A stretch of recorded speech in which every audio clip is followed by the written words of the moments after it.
Order, order. Council is in session, folks. Welcome to the Council podcast. I'm Judge Ewok, and I'm joined, as always, by the esteemed Judge Volio. Good evening. And Judge Junky. Are you friends with me? How are we doing, guys? Awesome. I'm alright, just getting attacked by a dog. For those who are listening on Spotify or Apple Podcasts at the moment, Junky's puppy has decided to invade the show, just giving him a good luck kiss. So, puppies. So gents, what have we been playing this week then? Well, it goes without saying, as I reach for my Halo helmet and don it on my face, that I have been living on Halo Infinite. And it gets a little bit loud. Oh, there you go. Just move that back so you can hear me properly. Yeah, Halo Infinite, but not just the campaign, because obviously we're aware the campaign dropped, but I have actually been putting a lot more time into the multiplayer as well since those fixes came out, including the new playlist update, which has made me very happy because I am a massive fan of SWAT, which is now renamed Tactical Slayer, but still I get my same kick out of it. So yeah, been living on Halo. Nice, Junky. Don't know. What you think I've been playing? Same thing I play every week. I've been playing a bit of Destiny 2 because obviously they just released the 30th anniversary edition. So I got to play in Days of Eternity, Days game show. I had a little dabble on Halo. Ray watched me fall asleep playing it. Not because it's bad, just because I'm so bloody tired. I like that one slide. and a bit of Divinity 2, and I played one game of Warzone, and I got to the second circle. I was doing pretty well until I got sucked into some kind of hole, and I just died because the gas came and took me, and I just said, you know what, this is a buggy piece of shit, and I'm not playing anymore. I'm not fucking playing. Yeah, I've been playing a few different things this week. Obviously Halo, but I did promise my stream community that I'd only play that on stream with them because I played all the other games on stream. So I have not played it as much as I'd want to, but I've been loving it. It's fantastic. It's brilliant. Played a little bit of the Infinite multiplayer as well. Not had a chance to jump into the new playlist yet. Tactical Slayer though. Oh yeah. I have jumped on Destiny though. I've been playing the Eternal event. I've been enjoying it. It's been good fun. Been collecting all the Halo hat tip weapons. So yeah, it's been a good week of gaming for me, and also a little bit of lawnmower sim. Because why not? You know how what? Is that a game? So relaxing. It's crazy relaxing. It's like so chill. You know, I was just I relaxing. ended up playing it for like 3.5 hours on stream, and a couple of people like downloaded it and they've enjoyed it as well. So hey, each to their own. I've enjoyed it. It's been fun. Talking about obviously downloading games, I took full advantage very, very recently of Among Us joining the Xbox Game Pass, and that was one of my streams this week with my community, and we had a really good laugh, and it's great to see it finally hit Xbox Game Pass. And one of the other little gems that popped out in the latest rotation of games was the Alien Fire Team, or Alien Elite Fire Team, which is based on the Alien films, and plays very much like a cross between Gears and Division. So can't wait to dive into that on stream with the guys. Yeah, I did watch you playing Among Us last night. I was gutted I couldn't join in, but it was fun. It was fun. But guys, let's move on to the news, shall we? It's been a big week. Just a little bit. Take into account that we just had the Game Awards. Obviously, all the winners have been announced. Everyone can disagree or agree. It doesn't really matter. But what we really watch the Game Awards for is the trailers. Yeah, the trailers, man. The announcements. Any gems that stood out for you guys? I was quite surprised that we're getting yet another Star Wars game. I mean, I think it's been a treasure trove of Star Wars announcements recently, with Book of Boba Fett out next week or the week after. It's been a Star Wars junkie's dream. But Quantic Dream doing a Star Wars game. Jesus Christ, that's going to be good. I'm looking forward to that. The thing for me is there's been that many potential Star Wars games that have started development and then faded to nothing, that I'm actually going to be happy to see something come to fruition that isn't X-Wing versus TIE Fighter, that isn't mass online battle shooters. I mean, don't get me wrong, you go back to Battlefront, KOTOR, all them old school ones, superb. But you just want something that isn't canon. You just want something completely off main story that you're just going to be able to go off and explore the world as is. And I think potentially, we've got something in this. Yeah, Yeah, it I mean, looked really big. it's set in a high order area, so like it's new territory for Star Wars games. I think it'd be really good. Yeah, Quantic from the Dreams sounds of it, haven't it's that bad of a game, really.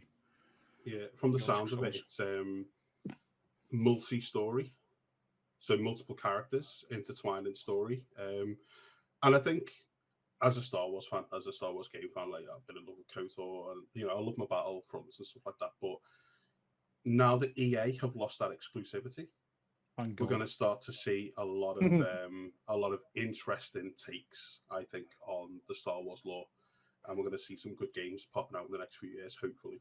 I think ain't gonna lie. Intrigue me. I ain't gonna lie. I'd love to see a remake of Pod Racer. Yes. I think it was just like, it wasn't just that like EA have lost the rights. It was the fact that like EA have lost the rights, and it was like boom, LucasArts are now making games again. LucasArts games are now yes, man. Yeah, I think Massive have one in development as well, don't we? Yeah, Ubisoft Massive. So we're going to see a lot dropping. I mean, speaking of LucasArts, they're actually releasing a new point and click as well, called Locomotive. This is going to be the first point and click for a long, long time. LucasArts just made such good point and clicks back in the day. Yeah. Oh yeah. Your Grim Fandango and your yeah, man. Yeah, it's a genre that's just like it's massively underappreciated genre as far as I'm concerned. Yeah. There were a couple of other little gems that stuck out to me as well amongst all the other games that were announced. I mean, we were talking prior to recording about the list. There was some, what are they really doing here again?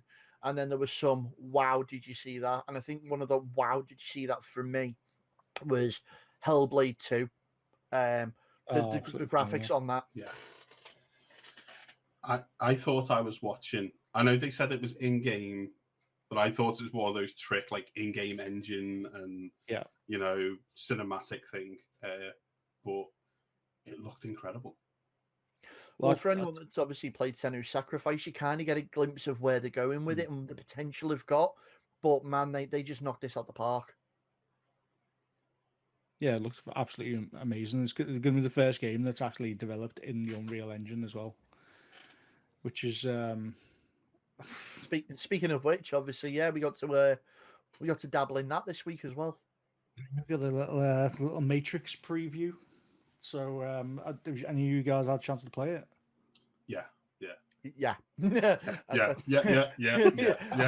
Yes. So I might have streamed it on the back end of one of my streams the other night, just to give those guys that haven't got a Series X or a PS5 a look at it, because unfortunately it is exclusive onto those consoles. And oh my days. I'm still comprehending now the fidelity, the light, the refraction, the smartness of the AI, and the way that the algorithms get people to walk past you, that keeps the traffic in flow. And at one point, I went into the drone mode, went up above the city, and just left it freeze framing for a moment. Well, not freeze framing, but the city carried on around, and I just locked off the drone. And there was comments in the chat saying at the time, what CCTV camera are we watching? Where are you in New York? Things like that.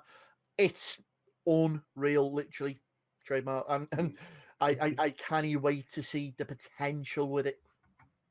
So I just drove around like a bit of a divvy. If anyone's seen our video on the social media side of things, I can't drive for toffee. The only thing I'll say that I sort of missed on that demo, which I felt like it was a very, very big missed opportunity. Where was the lady in red? Yeah. Yes. That would have been a nice little kind of. That would have been a nice little nod, nice little Easter egg. Yeah. But I mean, yeah, but like it was fantastic. I actually enjoy. I really want a Matrix game now. I want yes, yeah. I mean, in that. I played the tech demo the other day and I put it on. I jumped into your stream actually on chat, didn't I? Yeah. Volio, and I was like, "Have you seen this?" And coming back to Hellblade, like I say, I thought it was just like a little bit of trickery in game engine, all that. And then when I played that tech demo, that Matrix Unreal 5 demo, I was convinced on Hellblade. I was convinced that was gameplay. Yeah, same here. Yeah. And it's unreal to think that is the territory we are going into with video games. You know, could you imagine, any of us imagine back when we were kids, playing on 8-bit machines, that at some point we were going to be kind of playing close to lifelike graphics? Well, yeah, because I've seen Tron.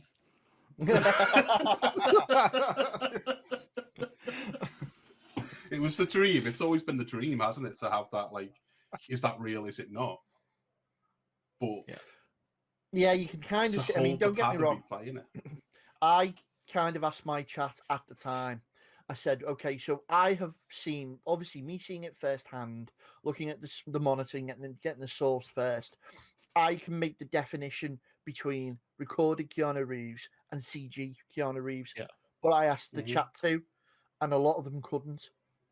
Well, I thought it was harder. I could still see it, bro. I thought it was harder to tell this between Keanu than it was Carrie Ann Moss. I thought that was, you know, that you could tell the difference between Carrie Ann, but it was harder to tell the difference between Keanu. Yeah. But yeah, Keanu is a simulation. But the other thing is, this is like very, very early sort of manipulation of the software. Like, how long have we had Unreal 4 for now? And like the stuff that we get out of it, it's like pushed to the limits. This is like the very, very like precipice of Unreal 5, and they're already making things that look photorealistic. It just makes me think, wow, this next generation is going to be insane. And the fact that like next gen, yeah, and the fact that like the Xbox Series X, I'm sure the PS5 handled it to the extent that it does handle it. You know, imagine what it's going to run like on like a 3090. Could we just nod to the size of the download as well? 29. Yeah, 29 gig, and the city was massive. Yeah, I mean, as Junky said, you know, only just like learning to kind of manipulate the Unreal Engine, but also the beginning of a generation of consoles where they're only just learning how to utilize the power of it. Yeah, definitely. And I think the two things combined. This is kind of the nod that Phil Spence did when they announced the Xbox One. It was like, we know what the developers want, and that's why we built the Xbox Series X. We know what they want to try and achieve, and now we've given the power in their hands. And obviously, the first wave of next-gen releases that came last holiday period and through this year, where the developers finally understanding that this is how they can manipulate the software, but even to an extent, Unreal 4 was dated. Yeah, there's also the fact that like developers have been hamstrung by COVID this past year. Everyone's been working remotely from home. So there's so much to look forward to going forward. I'll tell you what I'd love to see in this new Unreal Engine with the AI learning as well. Imagine a Shadow of Mordor with the Nemesis system, with photorealism and that depth of AI. Imagine like scale battles on like a Lord of the Rings epic style. I'd cream. I won't lie. I'm going to go very generic here. I'd love to see a Zelda game in done, because the amount of remakes of Ocarina of Time that were done in Unreal 4, and Nintendo had to jump to shut them down because they were growing in popularity. Could you imagine now if that's what homebrew developers were getting to grasp with Unreal 4 at the end of it, and now we're getting those sorts of results on the opening of Unreal 5? Yeah. But a game, so I'll just quickly go through this one. I need to get off my chest. A game that we did see, and I know it's going to be Unreal 5. They didn't say it, but obviously Epic, as much as you hate to make Unreal Engine, Remedy's Alan Wake 2. Now, you see, Alan Wake was such an undersung game. I thought it was standout because it got buried, unfortunately, because it got put on the horror pile And when you've got the likes of Silent Hill and Resident Evil to compete with, you're already on an uphill battle. But if you take it out now and appreciate it for what it is, Yeah. it's an absolutely stunning bit of artwork. No, yeah, I've like it's the Twin Peaks. Obviously, Twin Peaks was such a cult classic. If that sort of like market had played Alan Wake, it would have gained. I mean, it did gain its own like sort of cult classics, sort of like appeal. Mhm. But the next game's gonna be full survival horror as well, which was a bit of a. Ooh, okay, I see you. I see you there, Alan. I've got you. I've got your number. Yeah, and you actually called that, if I remember rightly, in the last podcast. I believe as well, you did. Yeah, Junky. You Yeah. said that was the one thing you wanted to see, and yeah. There was a couple of other sorts of bits that jumped out as well. I know we got some. We got a trailer for the Cuphead DLC with the new Ooh. character Chalice. Yeah. Yeah, so Cuphead, awesome game. Check that out. There was a trailer dropped for a game which tickled my fancy. I know it'll have tickled Junky's fancy, and if it's Take it tickled back. ours, you can guarantee there's a third hand tickling Ewok's fancy, and that is Ark Raiders. This is such an intriguing game. Yeah. So for me, the bit that I got interested in was it's the breakaway devs from the previous Battlefield games. And it's like, well, you know what they know about physics and destructibility. And, it was because they were reined in for 2042 and couldn't go off and do what they wanted to do with the mass destruction world that half of them walked. So taking that and putting it in some sort of Outlanders, Outlast, Fallout, Destiny, Halo-y vibe. Yeah, I think it definitely got like a more grounded Destiny vibe from it.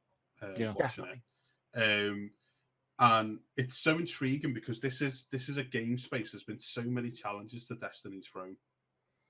And they just haven't delivered. They haven't kind of reached high enough and grabbed that throne from Destiny. That's why so many people keep going back to Destiny. They'll slide away to other stuff for a bit. Well, and then they'll come back. But this People Can Fly's Outriders was the last sort of contender, wasn't it? I was just flat. I saw comparisons that I thought this looks like a Destiny / Outriders, and I thought it's interesting. It looks good.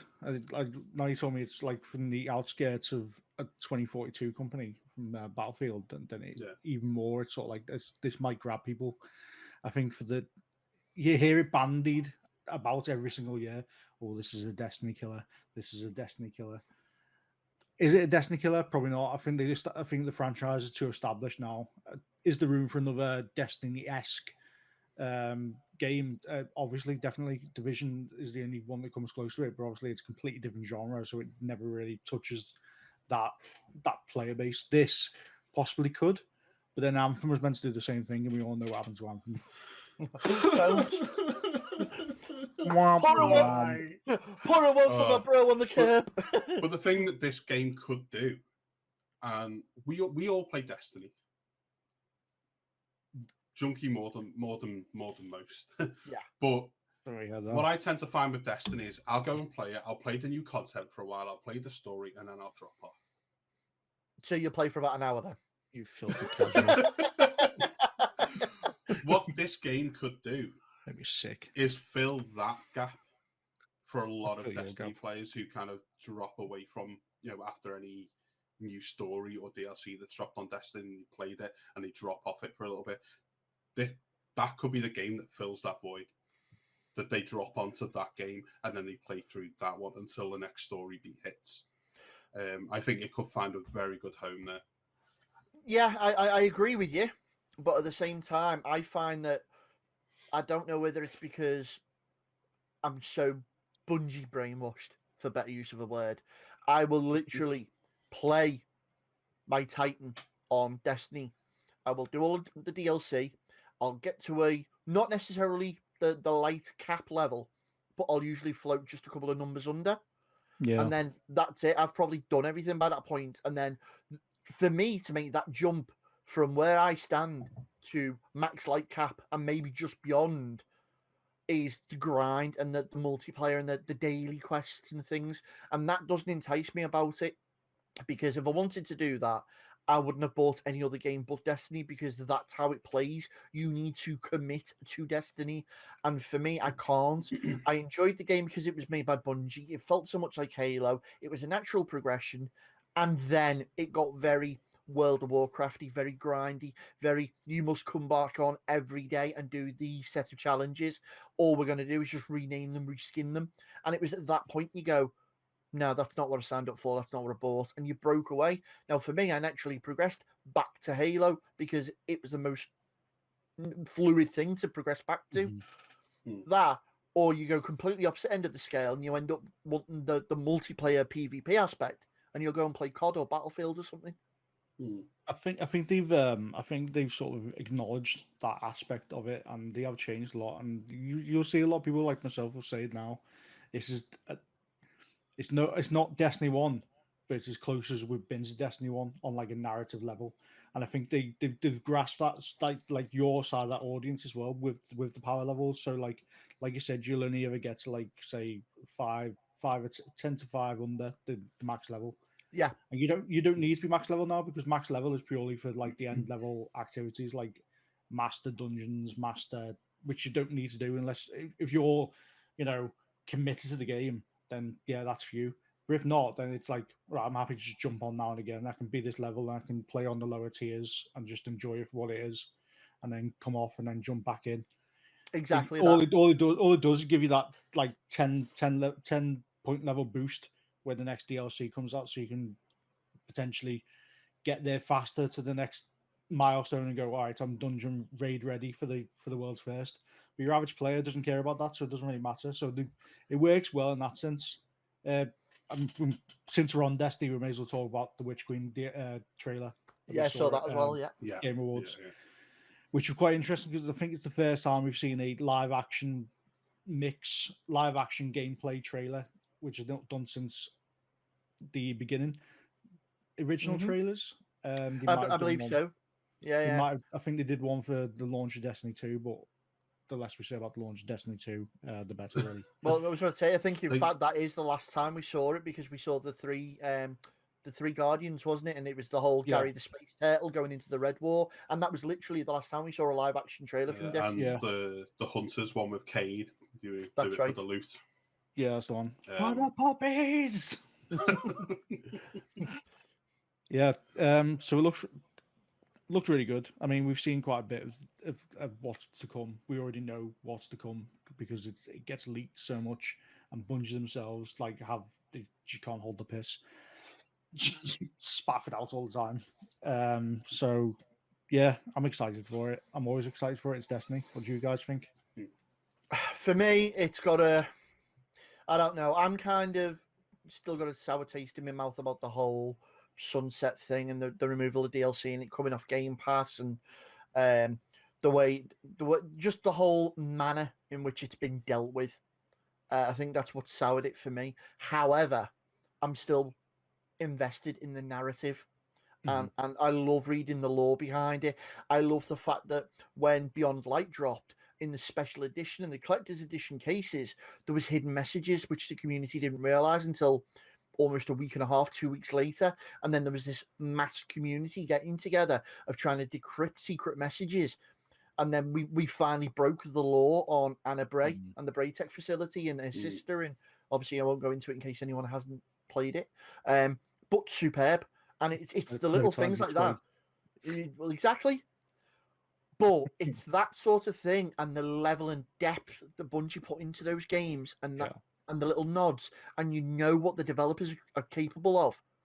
And then you've got the overlords, likes of Activision and EA, that are just sitting there going, but that's not going to earn us money. But if we made a skin of that, and you could buy that, then we could earn money off that. Yeah, I mean, with Witch Queen, I'll play it because I always hit the story beats of Destiny. I always hit the story beats, so I will get it.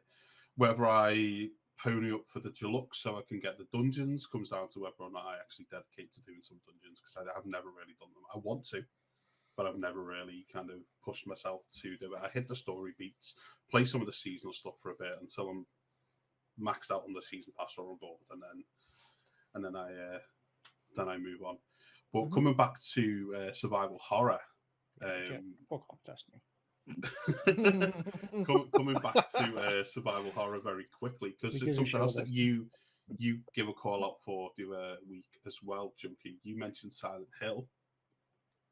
We didn't get Silent Hill at the Game Awards, but we did get the new game from the Silent Hill creator, Splinter Cell. Yeah, I thought I'd be more excited by this, but it didn't look the best to me from what we've seen. Might change. I think it's going to appeal to a much more heavy Eastern audience. It looked very Japanesey, like in the same way that Tokyo Ghostwire didn't really appeal to me. I think if you're into stuff like Forbidden Siren, Project Zero, those kinds of survival horror-esque games, as opposed to more Western ones like Resident Evil, Silent Hill. Yeah. So I want to be excited, but at the moment I'm just not. I'm not. I think it was average. It looked average. Is a nice way to say it. It wasn't poor, but then again, it wasn't standout. Yeah, I'm sure I'll get a lot of stick for that. I'm right there. Die-hard fans. I'm right there with the two of you. I was up watching the Game Awards. I tried to stay up to through the whole thing. I didn't make it because it went on for so long. But the moment the commodity went from the creators of Silent Hill, I kind of sat up and I was like, oh. And then the trailer come and I was like, oh. Yeah. And I think that says all you need to hear. If you go from being really excited to just like, yeah, it's missing something. It really is. Now, if you have got an opinion, obviously what we've just said there, please message us. Let us know what you think. So you can hit me up on my socials at Volio14 on Twitter and at Volio14 Gaming on Facebook. And if you want to hit me up, I am at Traumatized Ewok everywhere. So Twitter, TikTok, Facebook, Twitch. You can hit me up at Traumatized Ewok. If you want to hit me up, just go and hit me up. Don't wink at the camera, please. It's off button. No, you can find me on probably Insta. Is probably your best place to find me at Old Man Junky. If you want to hit up the actual council podcast itself on Instagram, that's at _council_pod.cast on Instagram. We would love to hear Facebook your views. At the council PC. Yep. So please send us your questions, send us your views. What did you guys think of the Game Awards? Did you catch any of the trailers? I know there's a couple of bits other in there that we didn't go into mention. Stuff like Wonder Woman, what was it, Brawl Stars, Dying Light. In fact, we'll touch on this one quickly. We called out last week, the last episode, Dying Light 2. What we got was not what we thought. Well, it was exactly what I thought it was going to be. Not exactly what it was going to be. Yeah. Like some sort of conundrum there. Yeah. So it for me, it just looked like it wants to be like a zombie vampire-esque version of The Last of Us. Now, that was the vibe I was getting. And then it was that star factor that was like, don't look at what we used to show, look at what we're showing now. It's like, look, now it's got Rosario Dawson in it. It was like, because she is the flavor of the month at the moment. And I was just like, I don't really care. I'm sure it'll be fine, but like I never expected it to be what they said it was going to be anyway. This massive, splitting narrative AI. The AI wasn't there, so it was just alive from the beginning. So I'm not surprised at all by what we're getting, and I'm sure it caters to a base. I'm sure they'll love it. I don't think I'll jump into it. No, obviously talking about famous names and things like that. We did catch glimpse. I say famous names. They haven't used the character or the actors for voice actors, but the characters, and that was the Suicide Squad gameplay we got to see as well. Obviously on the back end of Marvel's Guardians of the Galaxy Telltale-esque game, which recently launched, which to be fair is doing awesome. And if you get a chance to, the soundtrack is mint. Yeah, one of your awards, isn't it? Exactly. And obviously there's very last subject to quickly on this was possibly the revival of the RTS genre as well. We spoke about it. We saw June Spice Wars released in Junky. I know you got a little bit more info. Yeah, so it's the first time we've seen an RTS for quite a long time, and I'm really excited about it. So I love June. I've read all the books. Obviously, I've just seen the films, so it's jumping on the back of the films.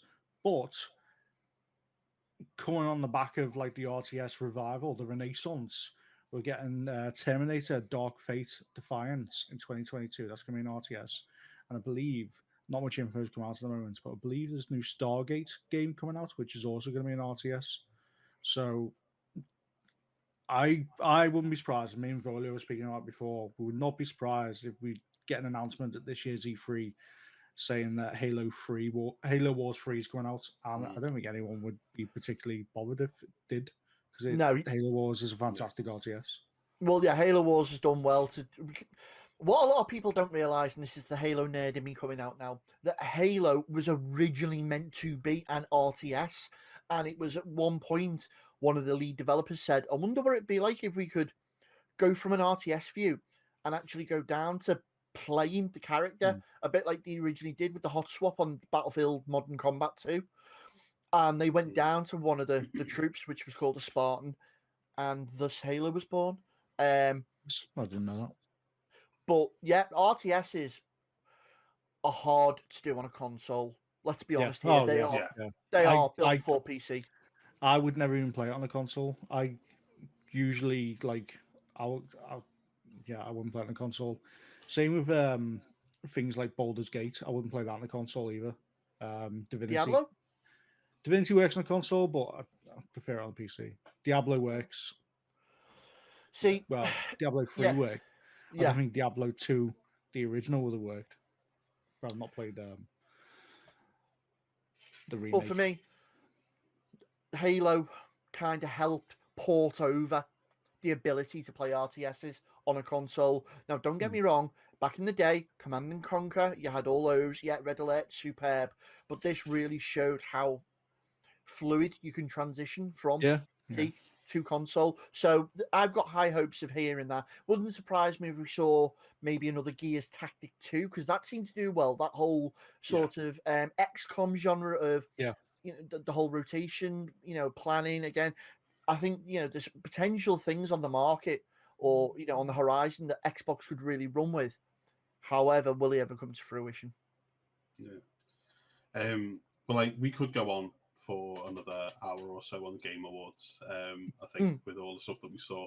But so, if there's anything that you guys saw on the Game Awards, any of the trailers, any of the news that dropped, and you would like us to kind of maybe touch on it in a future podcast, like I say, hit us up on the socials, and if we can get to them, we will get to them, and we'll try and answer your questions. But let's move on with a little bit of the news, guys. Some 3 big bits of news coming out of Ubisoft's corner. Breaking news, exclusive, world premiere. Dan is available for other voiceover work, by the way. Just saying. He's trying to build out his portfolio. So, what I'm interested in is the first thing you're going to mention, because I know you were hoping to see some of this. Quick throwback to the last subject. Maybe released quarantine. No. Oh, sorry. I thought that's what you were going to go with. But I know there's a few people that are going to be excited by this announcement, and at time of recording, this exactly that. This piece of news is with less than half an hour old. So, Mr. Ewok, Ubisoft have announced a Splinter Cell remake. Yes. It's not a remaster. It is a from the ground up. Stop playing with your puppies, please. It is a from the ground up remake using the Snowdrop engine, the same engine they use in the Division 2. So we know how that can look. We know how it can play. I am so excited. I can't believe though that they waited a few days after the Game Awards to announce this. Why surely spotlight? Yeah, I get that, but then it's yeah, but Well, yeah, not everyone's it's looking at the spotlight at that point. I get it. yeah, I'd it's, imagine, I'd imagine they did it because it's literally just an announcement, and I think we're getting to the point now where like companies are very wary about making massive, huge announcements. Making 'Cause waves. if this is just going into development now, probably not going to see it till, and it's ground up, maybe what 2024, 25. Mm. The way game develops now, I Yeah, think it's a that's long, very long true. way off. A long, long way off, and I think they're very wary about like starting that hype. Yeah, like I mean, 3 or 4 from that years point of view, before it's finished. from that point of view, then yeah, I'm glad they made the announcement. I am, yeah, but would it have been more exciting if we'd heard about it next year and we'd Yeah. actually seen a trailer? Dropped it on the Some- back end of something. UB Connect or whatever. Yeah, it just seems like a little bit of a, and I don't Still- know. They still If could, it's- you know. They still could. Yeah, I think it's just like a now you know it's happening type thing. You know, that'll be enough to content people, and then it'll, Yeah. like you said, it'll be the end or the beginning of an Ubisoft conference. You'll just see like the little free lights come down. Everyone will go, "Oh my god, Harris and Morgan!" then I'll need a moment no. alone. Will you pack it in? So, for those that haven't worked out by now, Dan is a massive Destiny fan. I'm wearing my Destiny t-shirt. You can't see that on the sound waves, but I am. But no, yeah, so obviously, Splinter Cell's massive news. I am a huge fan of the Splinter Cell games. The last big one, Conviction, was unreal. Loved it.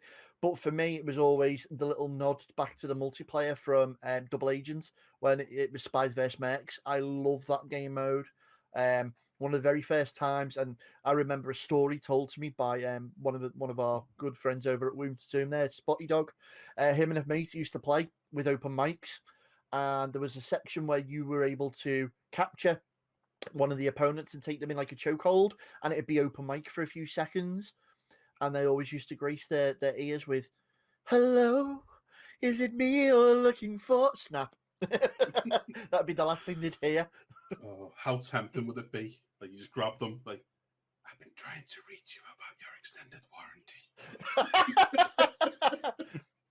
Another throwback of one of Ray's famous jokes.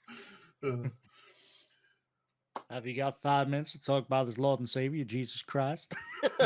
You're about to see him. Say hi for me now.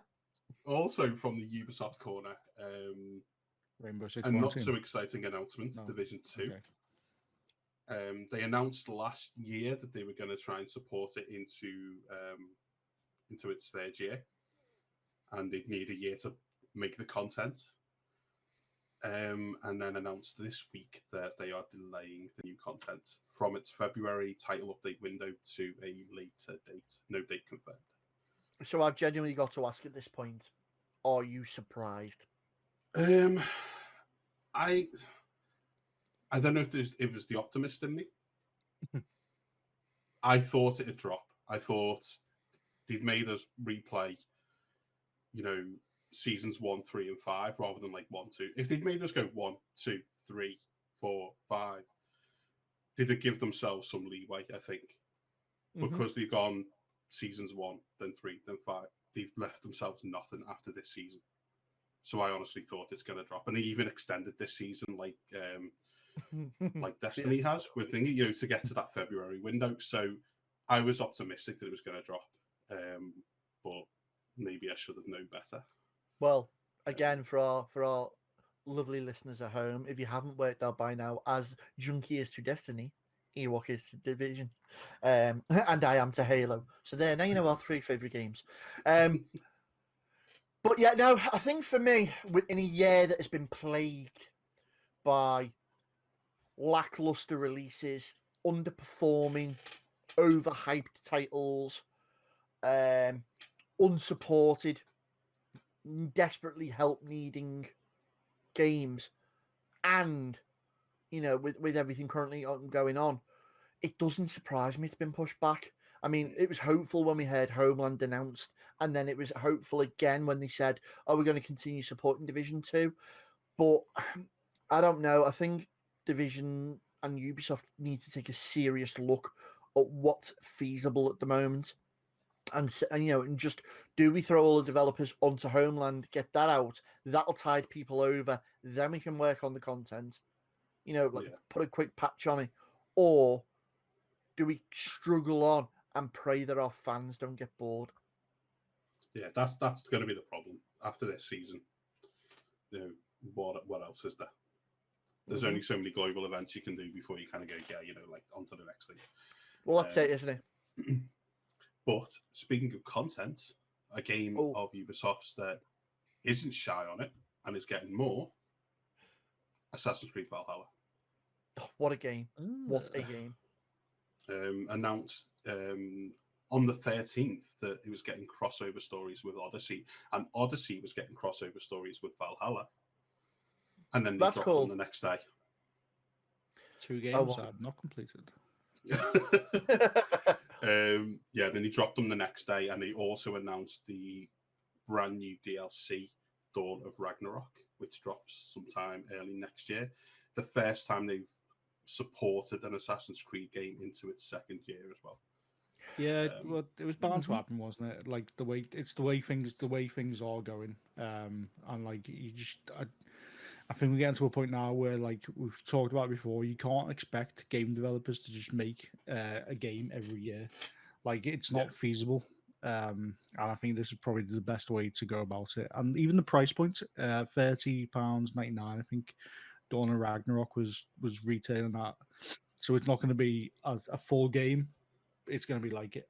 But I imagine with Assassin's Creed, it's going to be a meaty expansion. Yeah. You reckon around 30 hours, 35 hours. Something like that. Exactly. And for that price point, it works out well. And I think it'll do well. And I need to complete Valhalla.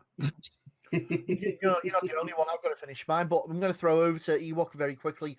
You purchased Wrath of the Druids and the other DLC, the French Revolution DLC. The Siege of Paris, yeah. Yeah, that's it. Do you feel you got your money's worth out of those? I bought the Ultimate Edition of Valhalla, so it came with the season pass, everything. Yes, I do. The amount of time I sunk into Valhalla, the base story, and then both of the DLCs, yeah, I felt the story was huge. Corporate shell. And the DLCs, the story in the DLCs, the Wrath of the Druids one was excellent. Siege of Paris one was so enjoyable, so much fun. I think they've done a fantastic job across the whole of Valhalla, and I'm excited to see what Ragnarok's about. And I agree with Junky. We'll have all heard the stories. Anyone who's been in gaming has heard the stories.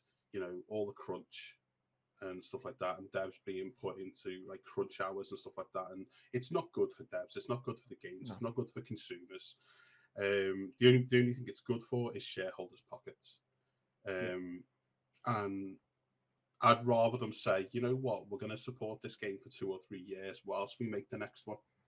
You're still going to be able to enjoy some content, but we're not going to work our devs until they lose their passion for the industry. Well, that's it. I mean, how long is it until we get, pre-order this next game from, I don't know, let's say Blizzard, and get free dev tiers in a bottle? Just saying. Yeah. But yeah, no, I can completely understand. I mean, Valhalla as a game anyway is massive and so stunning. And then to extend it again. So I think it's a good move for Ubisoft, if I'm honest. Yeah. Fantastic. Any news points that you guys would like to hit on before we move on to our main topic of the day, of the week? Only disgusting news points. Very disgusting news points. So Ubisoft, whilst we're on that, of forcing people, those charlatans, to play 600 hours of Ghost Recon. Oh, the humanity. Oh, God. Why the hell would you want to play 6 hours, let alone 600 hours of that godforsaken game? Yeah, to gain a helmet for their new sort of like avenue, which is NFTs, which for the old people, it's just digital art. Basically, memes can be NFTs. It's crap, but it looks like it's going forward. It's going to be a new thing. Yeah, apart from that, though, What is the an video. NFT? What is an NFT, Dan? Just for It's a- those. It's a non-fungible token. So essentially, it's a digital piece of artwork. Keanu Reeves basically called it out this week and just said it's nonsense. There's quite a few people that said it's nonsense.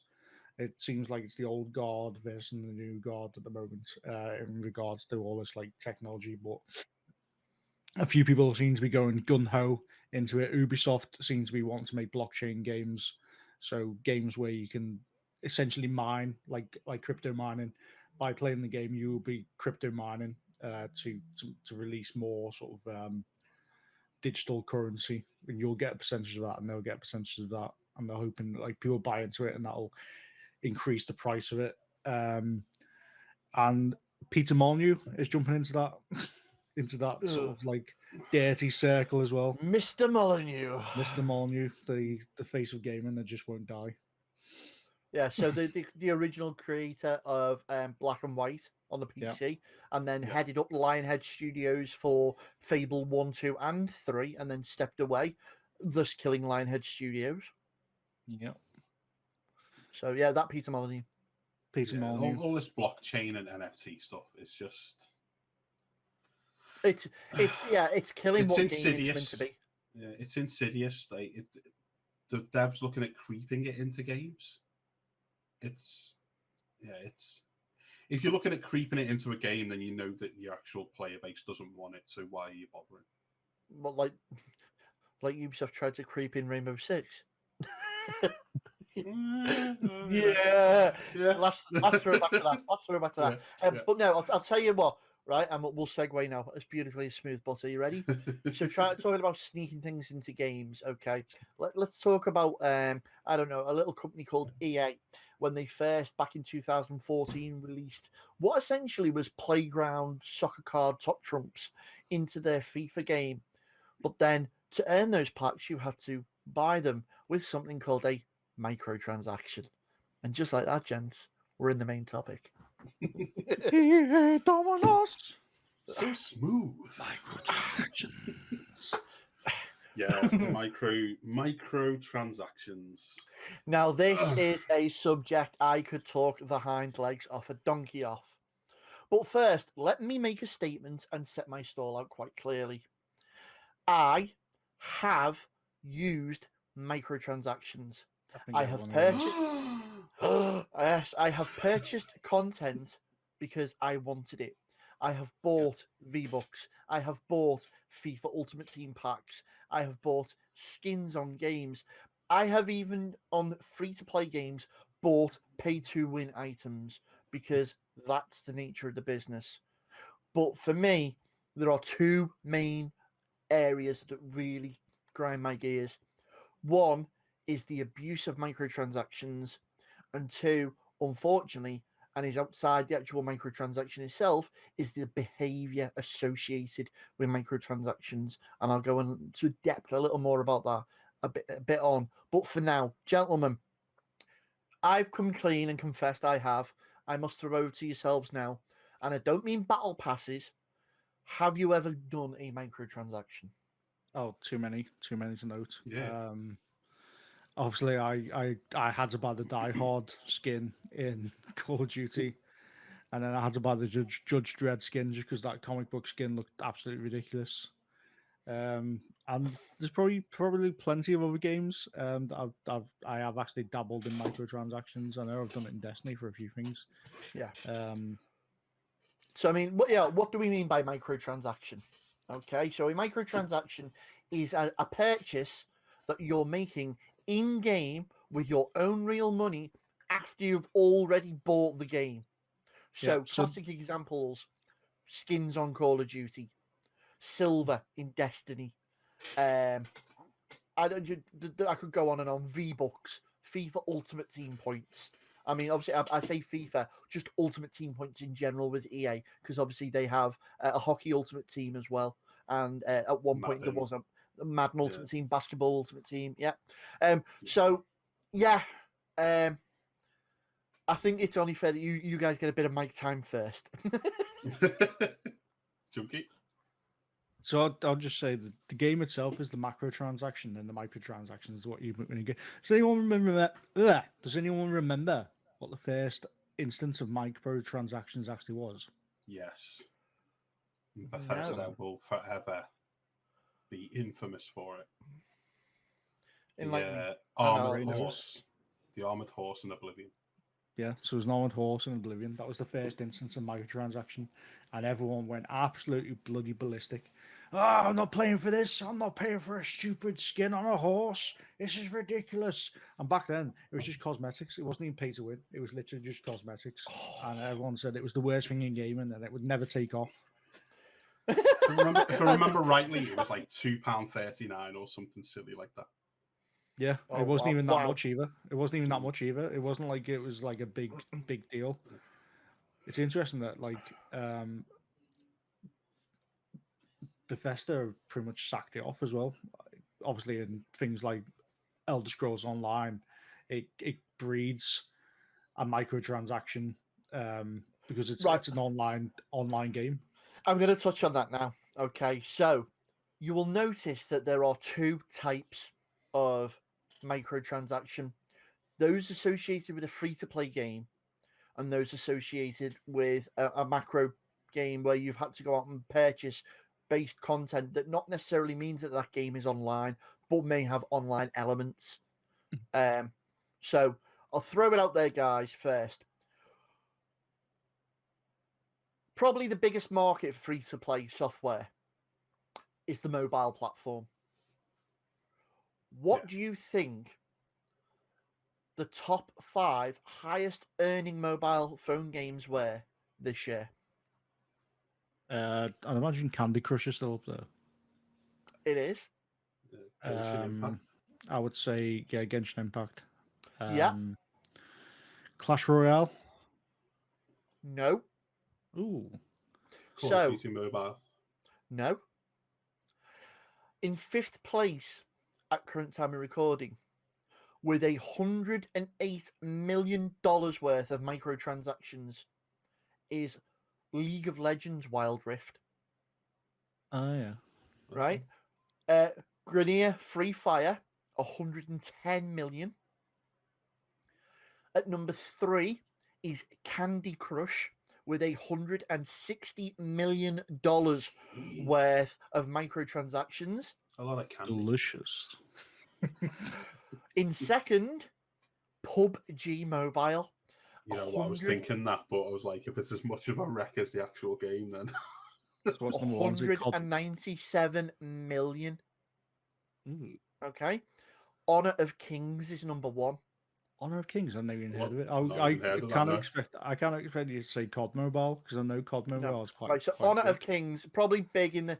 Well, to be fair, it is big in the Eastern market. But to date, Honor of Kings in microtransactions alone has earned a total of 329 million for a free-to-play game. Jesus.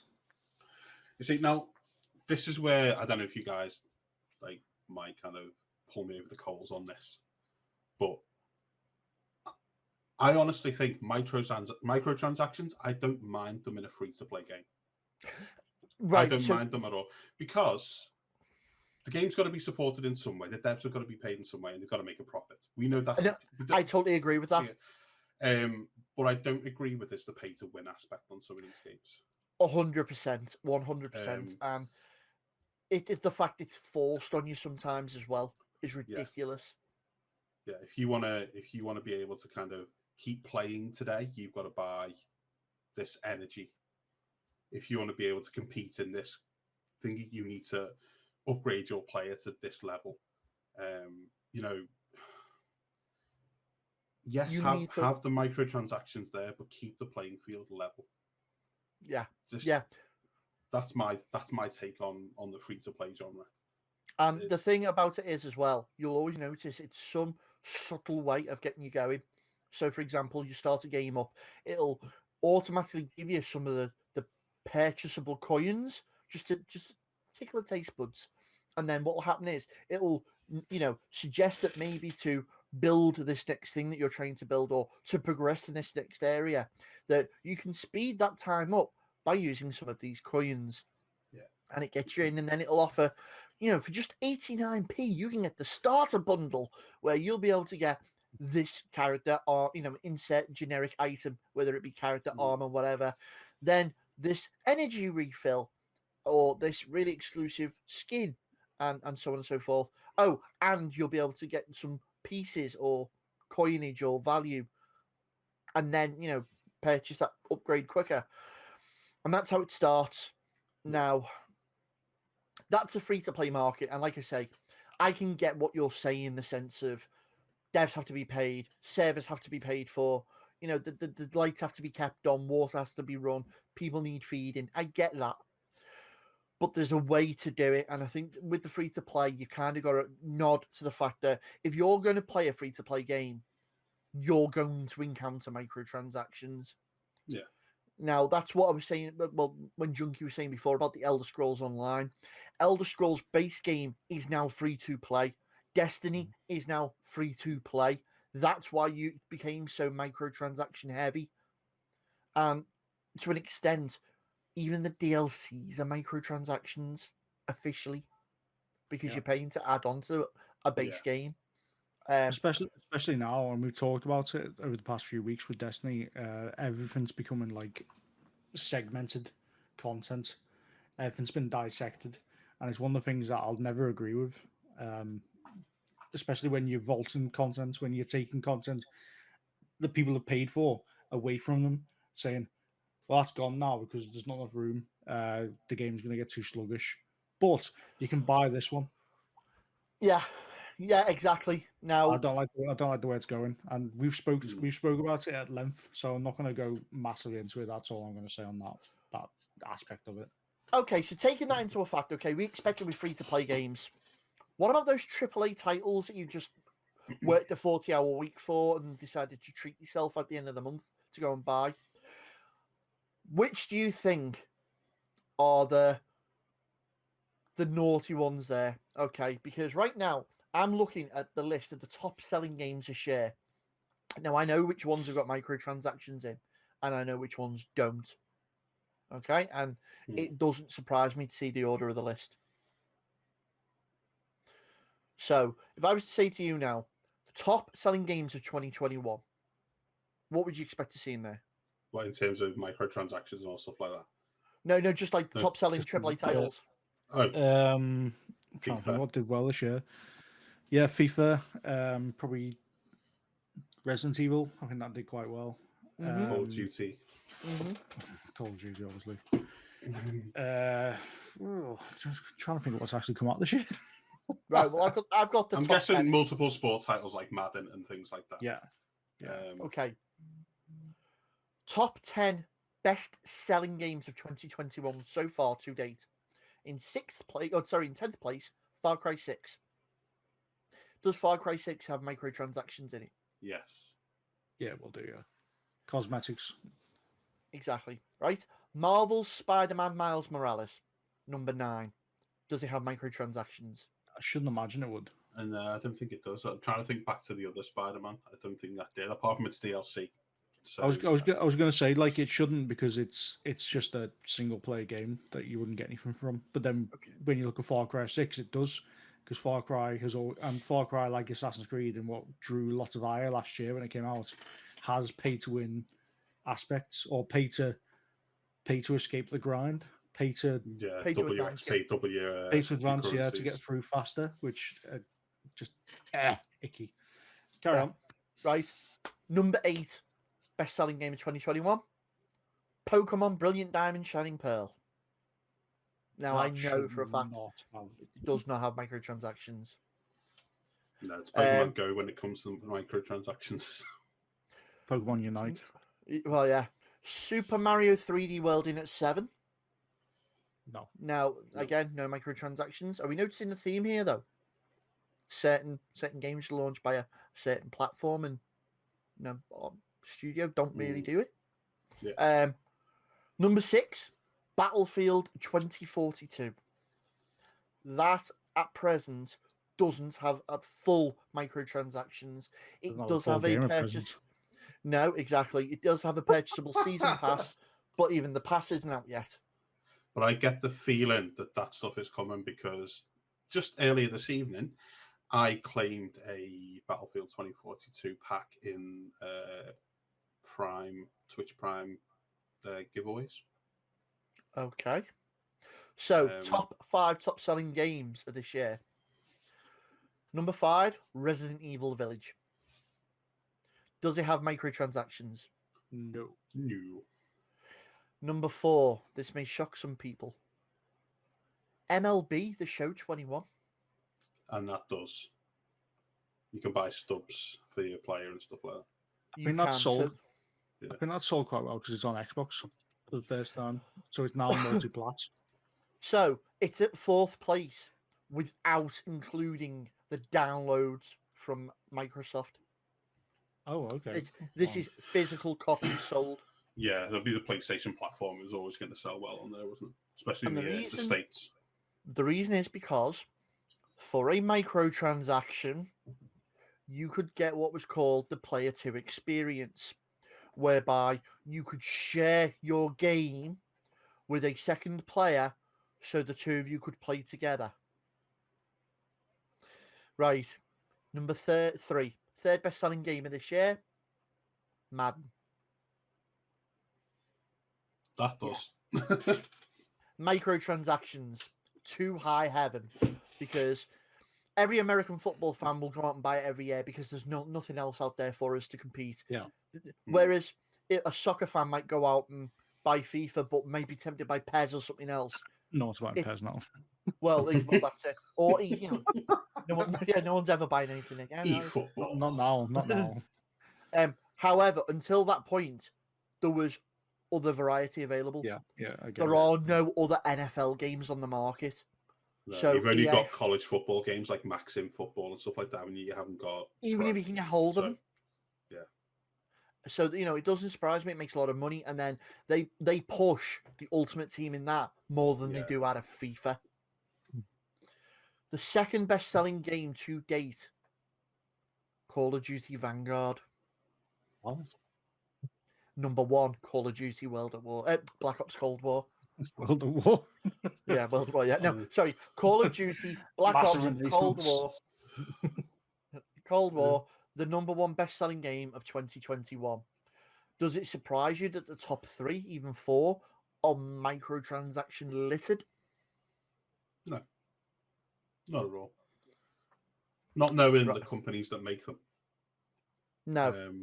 Okay, so I mean, I'm hating on EA a lot here, but they are one of my bugbears when it comes to microtransactions because of the way they dealt with it. So let's cast our minds back to the launch of FIFA Ultimate Team back in 2014, and the player market was very heavily based on you getting your cards by earning them from playing, trading those cards on a live stock system, and then making profit through in-game currency that was non-purchasable. And then a bit later down the line, somebody said, "What if I could actually pay some real money to actually get some more of these coins and actually buy the players I needed?" And then that gave birth to the current FIFA Ultimate Team situation. But because the situation thrived so much, it opened the door massively to probably one of the biggest pet peeves of the three of us: scalpers and abusers. And that's when we saw the black market open up for FIFA, of the illegal selling of players.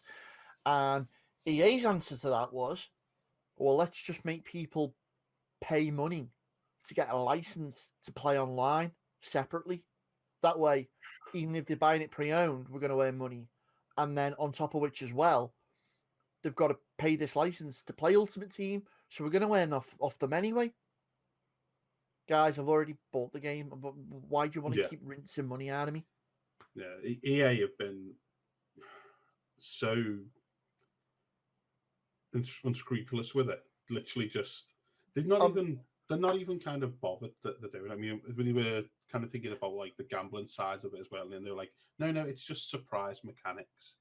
Yeah, so they've made gameplay the gateway drug, haven't they? That's why it was introduced the way it was, like for the first like year or two, and then it's obviously progressed and progressed and progressed to the way it is now. And like at that point, you got to think as well, the people that are playing these games, like if you're like 16, you're playing this until you're 18, until so you're playing when you're in school. By the time you're 18, it's now transactional. You might have a job, you might have some form of income. So you can buy it, you're not just using your parents' credit card anymore, you're actually paying your own money. And it's getting to the point where you're so addicted, you're taking out bloody loans to buy cards. I can say officially, hand on heart, and for those that are obviously listening on Spotify, I did just face palm on camera. I can say hand on heart, I despise EA for it, but I have seen people coming in when I worked at a major reputable retailer spending in excess of thousands of pounds on launch date, the following weeks, so on and so forth, all because they felt they needed to have the best team out there because either A, they were streamers, B, they were market hagglers, or C, that it was the only way they felt they could compete within the market. It was almost as bad as somebody saying, I've had to download the hacks on Call of Duty because it's full of people hacking, so therefore I need the hacks to compete with them. It's ridiculous. I mean, I look at it and go, to some extent, if it was an ongoing game, I could possibly understand it. Mm-hmm. Spending, if it's the only game you play and you want to put a bit of money into it, grand, can completely understand it.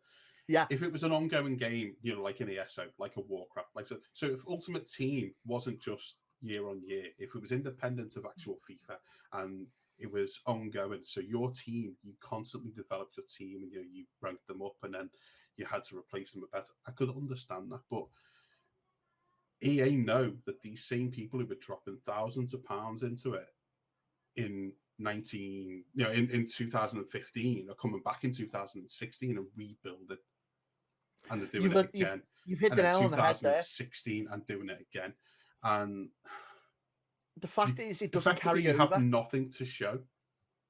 Yeah, they make so much money from it, and the consumer has actually nothing to show for it.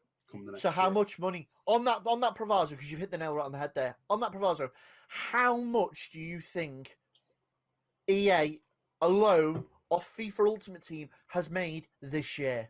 No, we're talking billions. We've got to be.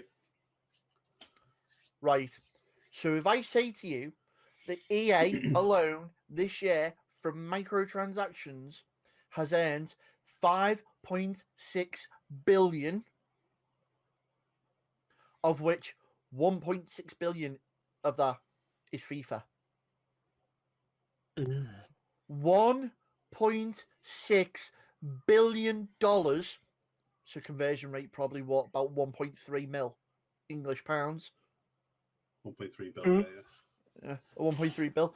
1.3 billion pounds to a virtual item that you will only be able to hold and use for a 12-month period. And the thing is, it's like, this isn't an exception. No. I was chatting with you guys earlier.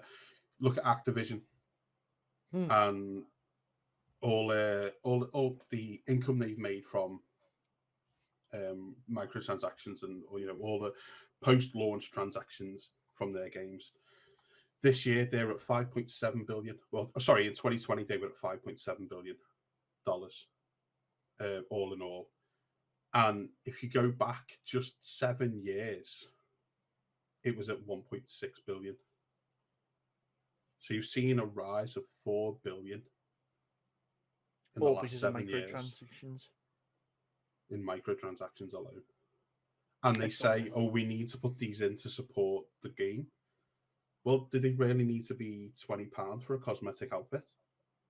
Oh, you're talking about pricing. Should we talk about some of the priciest DLC ever or microtransactions? This is okay. gonna make me vomit.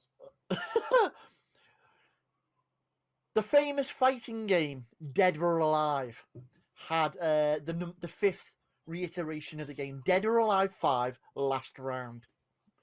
For you to purchase all the available costumes for that character would have set you back $1,117. Okay? This is just the tip of the iceberg. The next most expensive set ever bought of microtransactions is our friends over at Ubisoft when they partnered with Harmonix to make Rocksmith, the game that taught you to play real guitar. But obviously, it came with song packs, which you wanted. So if there was a certain song you wanted to learn, you had to go and purchase that. Well, the total library will cost you $6,554 to purchase the entire Rocksmith library. Just, yeah, you there wincing says it all. How much to just purchase Wonderwall? Just to play parties. Just off everyone. About $350. Right, the next most expensive microtransaction. For $12,500, playing the game Path of Exile, you could have purchased the Ruler of the Raylast pack. So just a pack. Then, one of our favourite titles to mention, Star Citizen, for $27,000, you could purchase the Legatus pack. Okay, cosmetics is all it was. In the game, was that the ship that may or may not ever come to fruition? It's exactly that one. It's yeah. The thing is, it's like people are Star spending this money. Just a meme at this point. People are spending this money. Who are you? Who are you that are spending this money and encouraging this behavior? Oh, hang on a minute. So there is a game called Curiosity. Okay.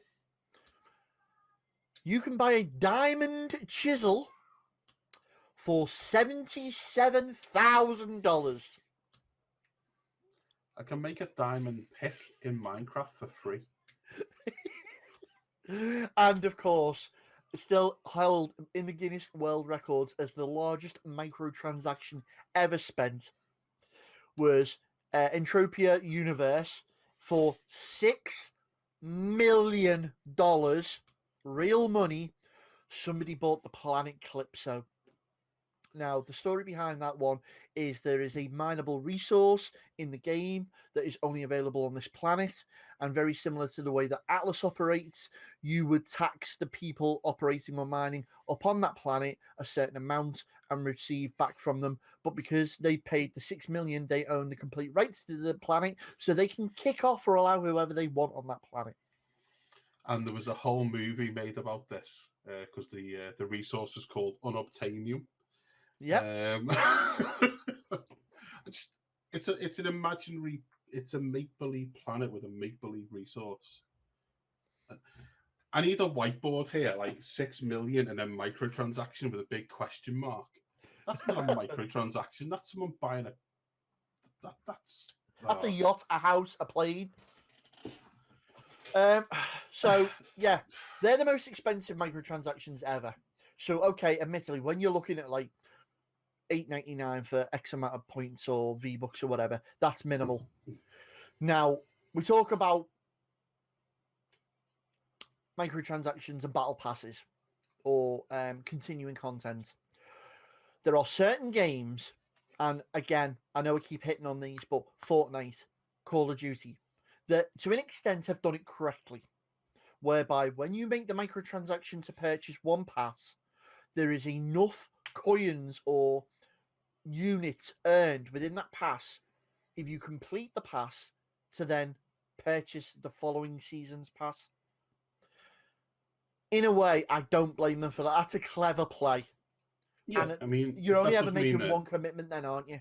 Yeah, I mean, that does mean, like you say, you can just buy it once. And if I'm going to play a game, and I'm going to play it a lot, throwing £8 at it doesn't bother me. I've done it with Call of Duty. I've done it with Fortnite in the past. I've done it with Rainbow Six, with Destiny. Mm-hmm.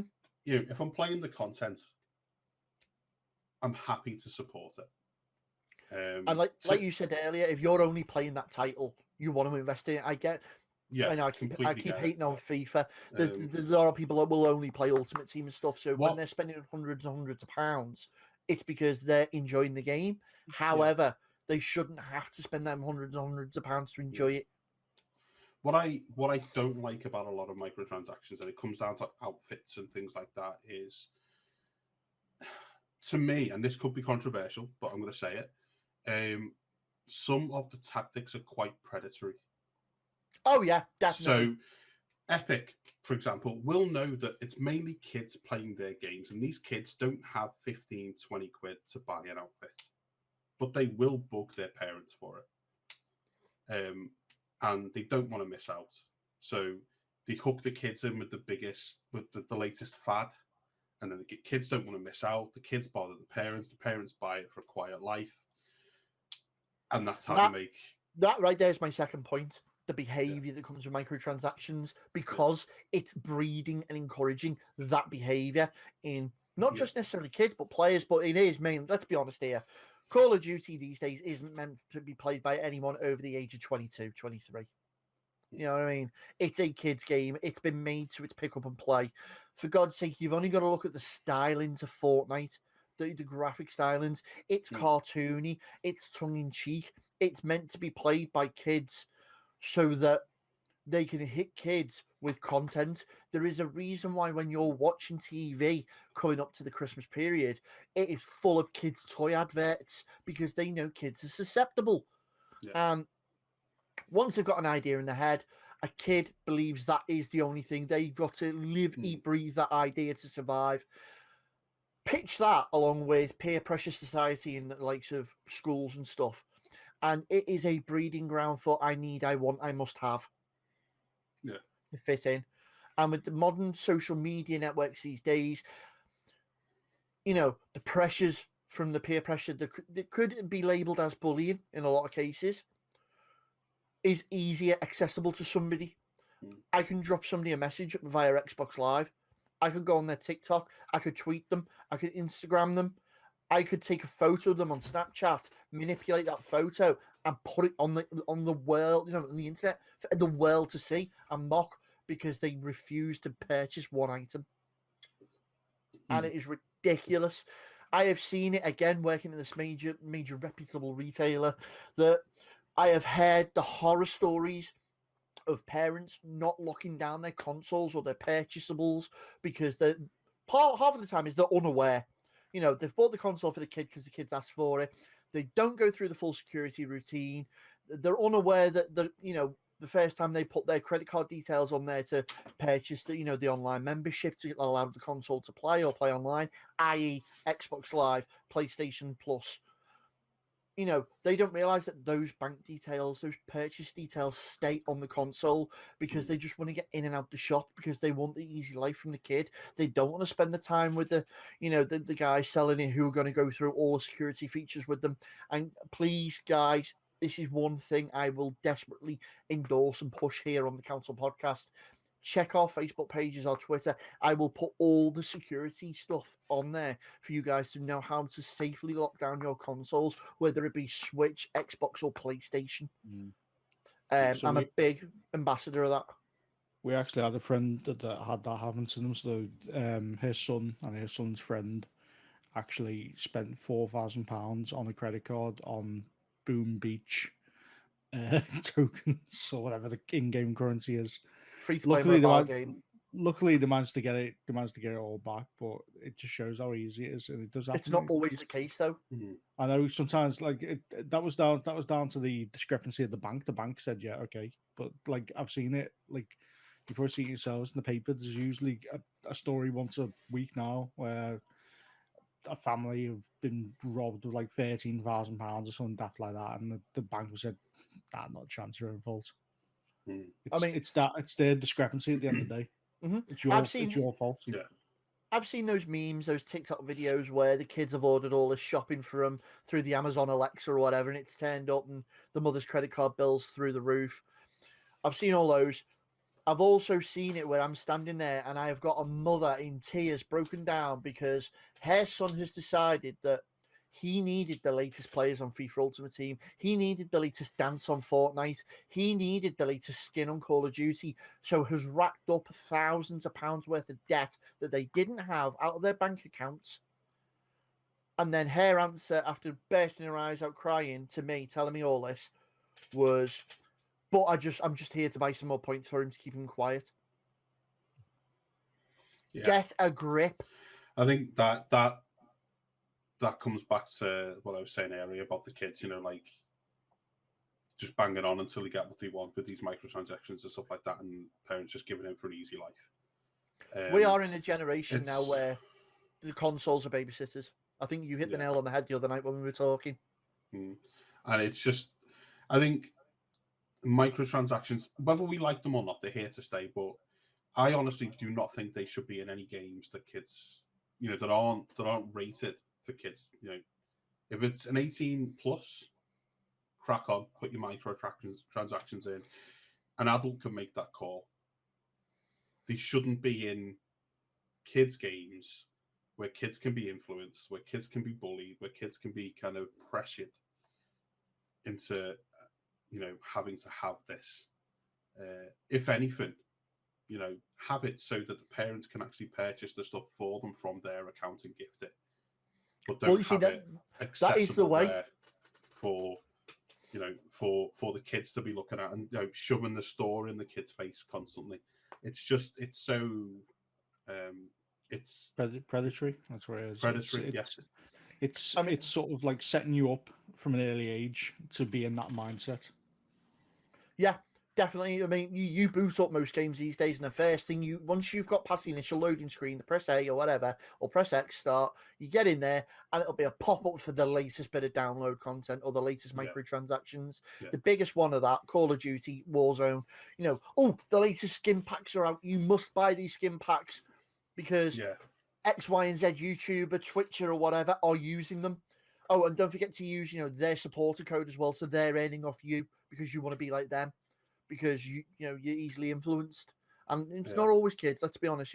Sometimes adults can be easily influenced as well. Oh, of course. However, there is a massive line drawn from what you were saying there about it being over 18 between loot boxes and direct microtransactions. Yeah. Now, loot boxes is where you're buying an unknown to potentially receive one of said rewards, and 9 times out of 10 you're always going to end up with the lowest tier thing once in a blue moon. Again, another classic example of that, the FIFA Ultimate Team packs. You purchase a pack on the hoping you're going to get Ronaldo, Messi, I don't know, one of the world best players, but then you end up with some left back from a Division 3 team that you never even heard of. But it's a gamble. And this is a sore subject. Vincent Stanley, who are they? Exactly. I mean, you've got those mechanics, the surprise mechanics, as the EA lawyers tried to argue when it nice buddy is there, by the way. And stuff.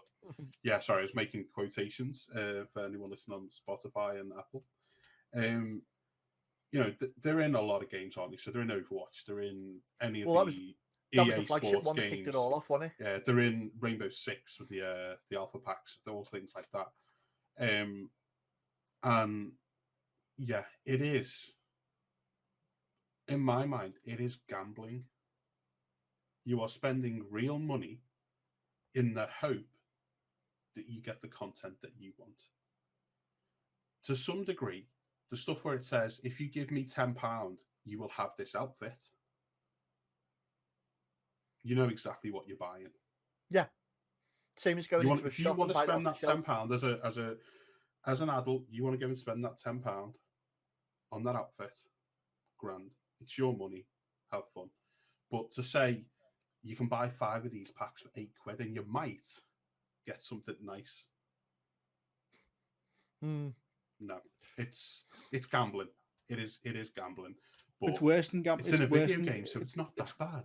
It's worse than gambling because you don't get anything back. With gambling, there's the chance you can actually come out better than you win. Return a payout. There's nothing from this. Like you said, once that season's over, potentially like whatever you've gained is gone anyway. So it's just like, yeah, I think I think you kind of hit something that's like a lot of players seem to have been kind of convinced that they are getting something out of spending this money. Mm-hmm. A lot of players are very aware. Once I've spent this money, it's gone, and I'm probably going to not use it beyond this year, or when the next game drops or whatever. But so a lot of people, they play like they're actually getting something valuable. They're made to believe, and they believe that they're getting something that's actually got some sort of tangible value to it. that's the danger. Other that's than the your danger of, enjoyment, there's no other value. Yeah.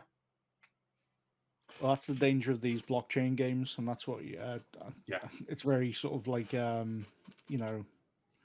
not very well known, as like I've had to explain it to you two tonight. You've never even heard of it, but it's gonna be big because it is like gambling. You can put in and you can get a return out of it, but people are gonna be addicted because it's gaming and because there is that return. So it's putting real money in something to try and allow it to grow virtually, to then take real money out from a virtual situation. Yeah, that I can't comprehend how you can turn that into a game. That So is playing the stock market.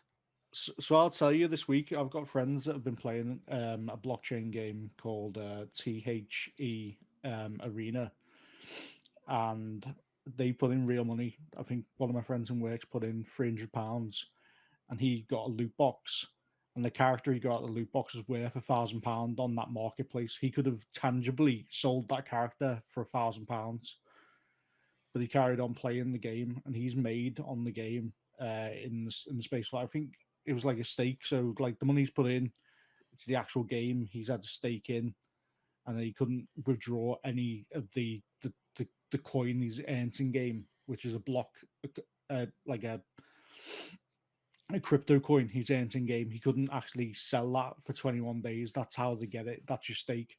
So if you think like thousands of people are playing this game and they've got to like stay in for 21 days, that bumps up the money. That's how it all works. That's how like crypto works. So he's actually earned most of his money back through playing the game. I'm sat here face palming, shaking my head. I just don't get it. There are people in like Sao Paulo, in like Argentina, in all those, South American countries, and they're actually earning more playing these games than they've earned the entire life doing work because that's the way it's going. And I think that's why Ubisoft, as we spoke about it earlier, that's why Ubisoft are jumping in, and I think it's going to be the next big thing. And it's a bit dirty. I'm not 100%. I'm not keen on it, to be honest. Do you know what? I've got a sudden flashback or a sudden premonition to, you've seen that scene in Ready Player One where people are having to work virtually in a virtual world to pay off a debt. That's how we're going to end up. That's where it's going. I mean, I wouldn't be surprised if you don't see next year FIFA Ultimate Team going into this blockchain sort of like monetization, and your actual players, your cards becoming NFTs. So like exclusive versions of a card that you can gain by playing more. Yeah, it's just this whole people putting value in something that doesn't really exist in any real form, in any tangible form. If digital content isn't tangible, is it? Let's be honest. It's not something I can hold in my hand and say, this is mine. It's all code and it's all floating around in the cloud. It's 20 years ago, download content didn't exist. A game shipped on a disc or a cartridge, and what you got is what you got. Yeah. That was it. If it was broke, it was broke. Soccer Race Driver 2, throwback. Yeah. Superman 64. Exactly. But this is what you were saying earlier. Like your computer games now have become a babysitter. They've always been a babysitter, but it was a one-way system. It, now it speaks back to you. Yeah. And I think, like as I said just before, whether we like it or not, microtransactions are here to stay. I think they're not going anywhere. They make too much money for people, but I would like to see changes made in how they're presented, especially to younger gamers. And I'd also like to see a difference into how they're kind of incorporated into the different style of games. So free-to-play games, yes. But even then, not overpriced. Let's be reasonable. Yeah, not overpriced and definitely not pay to win. Let everybody have an even playing field, and if they want to spend some money on your game, spend some money. What would be interesting though is to know what you guys actually, who are listening to the podcast, think. We're obviously, this is something we all feel a little bit like passionate about, and I think the feeling from all of us is we don't really like them. We understand they're here, and we have partaken ourselves. Me as early as last week. I literally, on the drop of Halo, I bought a skin because it had my colours that I represent online, and my Volio gaming colours, and my favourite colours, which is my black and gold. So I had that, and I bought my battle pass for it, where I am not getting any monetary unit back for, which means that that's it. That's gone. So £25 gone. Yeah, I've got the Halo Battle Pass as well.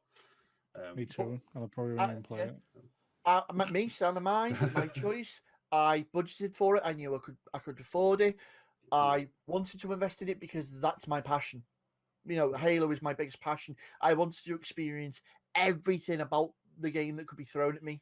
I wanted to enjoy it enough to where I could stand out, but at the same time be part of. Yeah. And I understand that is the core behind microtransactions, to stand out enough to be a part of. But it's just been over abused. Same way the web base has been over abused. Over abused to high hell. Like we could go on for hours on this topic, I think, but I think we all come into the end of our time here on the podcast. Like I say, we could chat until the sun goes down, then comes up again, and then goes down, then comes up again. I know. But let us know. Let us know, for those of you who are listening, or those of you who are watching on YouTube, what are your thoughts on microtransactions? What transactions have you partaken in? What's the biggest thing that you've dropped some money on in a game? And why did you do it? Maybe let us know. If you've got any questions for us as well, if we've not quite hit on some part of this discussion that you want to know the answers on, or our thoughts on, do let us know. As I say, you can hit me up at Traumatized Ewok on every single social. You can hit the council up at the Council PC on Facebook and on Twitter. You can hit me up on Facebook at Volio14 Gaming, or you can hit me up on Twitter at Volio14. And if you want to talk to me, in the very unlikely event that you do, you can hit me up on at Junky on Instagram. And you can also find the council on Instagram at _council_pod.cast. And I suggest you follow that, guys, because the meme lord is good. Yeah, he is. But I do think that brings our time here to a close, gents. It's been great to talk to you again. I have been Judge Ewok, residing. I've been Judge Volio, residing. I've been residing Judge Junky. And the council session is now over. Adjourned. Order! Order! Order!